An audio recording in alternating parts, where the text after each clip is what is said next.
Hey everyone, so I've got a vanilla Phantom 3 here.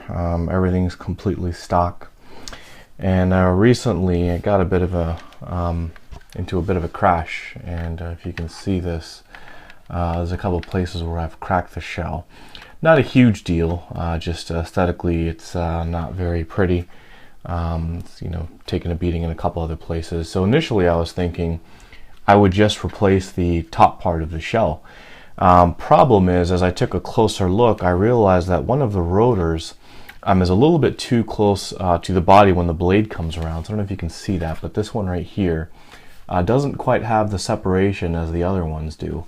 See that? I can get my finger in pretty much underneath all these other ones here, but this one in particular is just too close. And what I've noticed upon closer inspection is that the flight is altered a little bit, where it seems to drag towards one side just a tad. So I figured I'd take this opportunity to not only do a full shell replacement, which is a pretty tedious job itself, but make a couple of other upgrades. So in addition to the shell, what I wanted to do is replace my controller unit with this HDMI output that I've got. You've probably seen this online. But basically it allows you to output a live feed of on an HDMI screen. So it kind of looks like that, and there's the HDMI port. So I'm going to be doing that.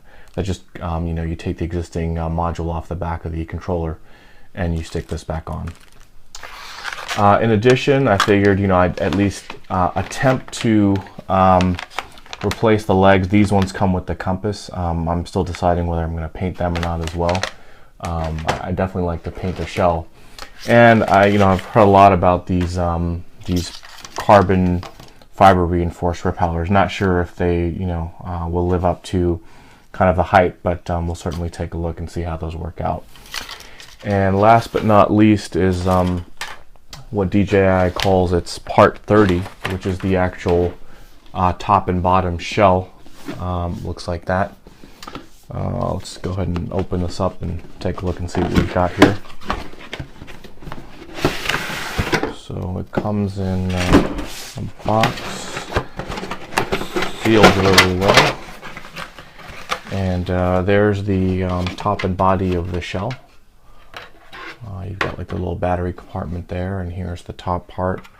I didn't see in my box the labels that it's supposed to come with, so I guess it doesn't come with them. I'm going to paint the bottom anyway. I'm going to paint the bottom black before I put it back on. But we'll take a look. Let me see what else is in this box. So we've got the hardware. Let's see what's in this little compartment here. Oh, okay. So it does come with its own landing gears. I don't see the compass on this one, so I guess I can use these as spare parts for now. Alright, so that's what I'm going to do. So we're going to do a full shell replacement. I'm going to paint the bottom black. The top, I'm not sure what I'm going to do yet. I'm going to do the remote control module upgrade. And the first step will be to paint the body. While that's drying, we'll start taking apart the Phantom, and we'll continue from there. Alright, so before we go out and paint the bottom part of the shell black, just wanted to show you guys a quick look at what it looks like in terms of prep. So granted, the only things you really have to cover up or remove are the 4 LED covers. You definitely don't want to get paint on those. The rest of it's optional. Really, my intention was to cover them up to minimize the amount of paint that gets inside in terms of overspray. The reason why is as things heat up inside, some paints tend to start to dissolve and peel, and you just don't want that to impact your flight operations. So just wanted to cover up the vents and any other screw holes that might allow paint to get inside, just to minimize all that. And really the main part is to cover the battery cover and the 4 LED lights. And that's really it. It will take you some time to do it right. You want to make sure you cover only what needs to be covered and not over or under cover anything. Getting in little crevices here and some of the little details. It does take some time. It took me about 45 minutes or so. Let's give it a whirl and see what it looks like after paint.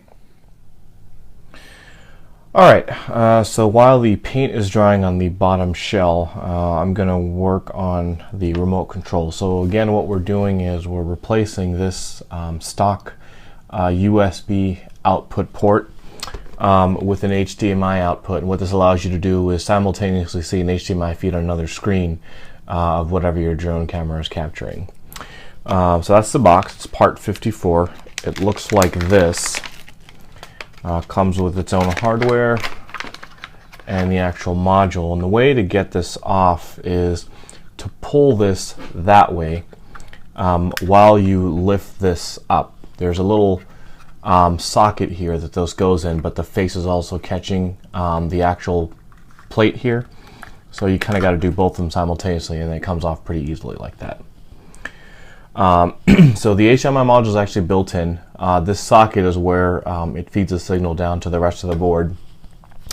And to remove this, what we're going to be doing is you can either use, I think it's a 1.5 millimeter hex screw, or you can just use a Torx wrench or a Torx screwdriver. I'm using T6, and I'm going to use that to take apart these four pieces, or excuse me, these four screws right here. Should come off relatively easily.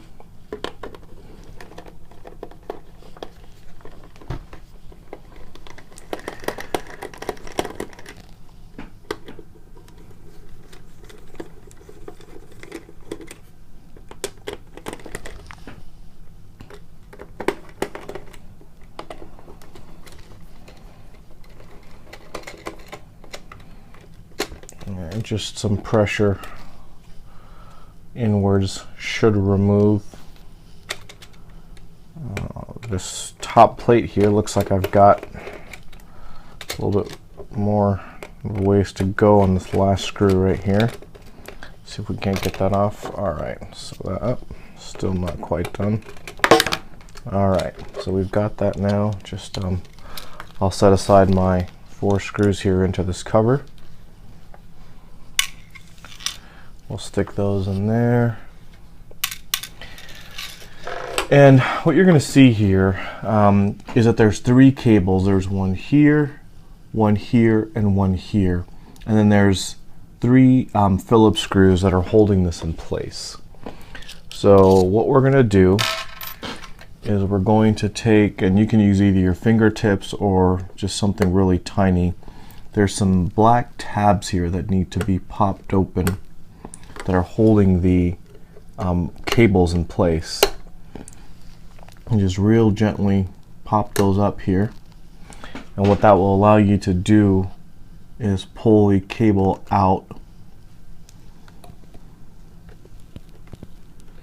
Let me go ahead and unscrew the top here before I do that. Let's go ahead and get these pieces off.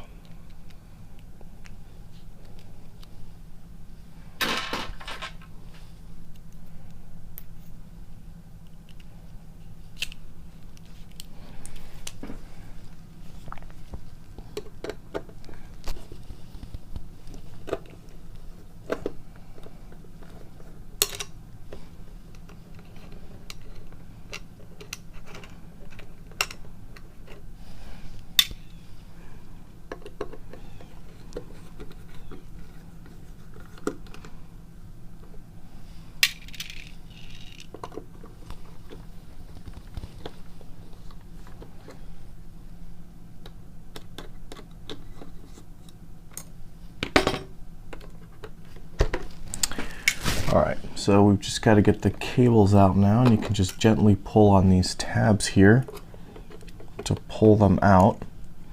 And this last one is a bit tricky. You got to pull a little bit harder on this thick one down at the bottom here. That should come out like so. And here's the original chip, and then we've just got to place the new plate back inside here and just plug everything back in and screw it back in place.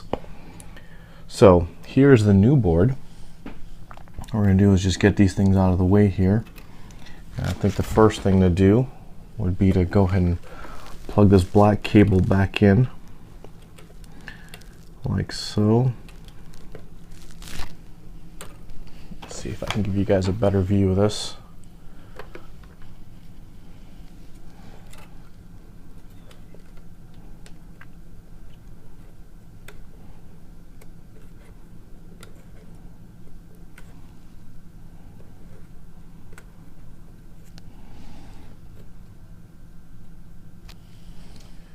All right, so we've got all of the cables back in. We've pressed the clamps back down, the black clamps right here. So all three are back in. Just let me do a quick close-up like that. And each of them has a little white line to kind of give you some guidance as to how far you need to push. You should be able to see all of the white lines. If you don't, you may have pushed them in too far. So the next thing we're going to do is go ahead and screw these, the screws back in to hold the plate in place. And that's these ones right here, small lip underneath.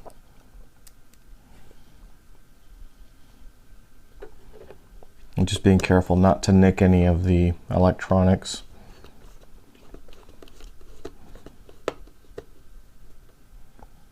All right.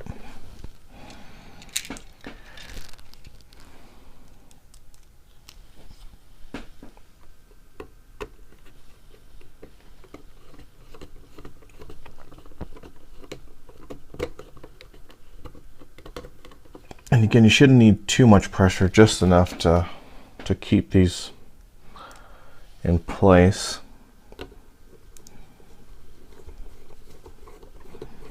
All right, so the next thing that's going to have to happen is we're going to need to install a new plate, which is this piece here. And we need to do the socket and the face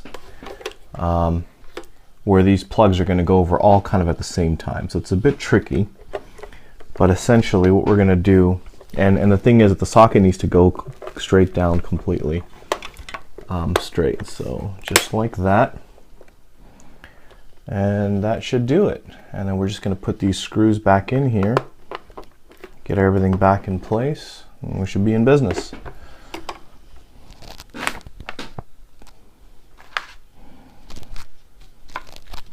Let me change this back out to my torque wrench here. Again, I'm using a T6, but you can easily use a hex wrench as well, or a hex screwdriver.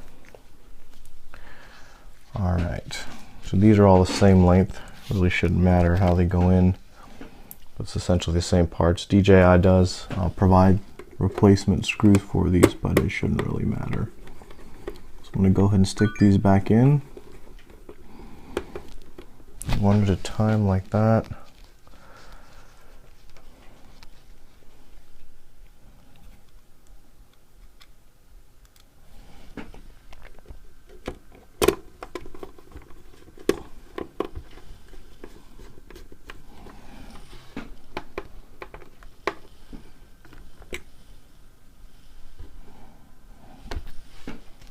Two more to go.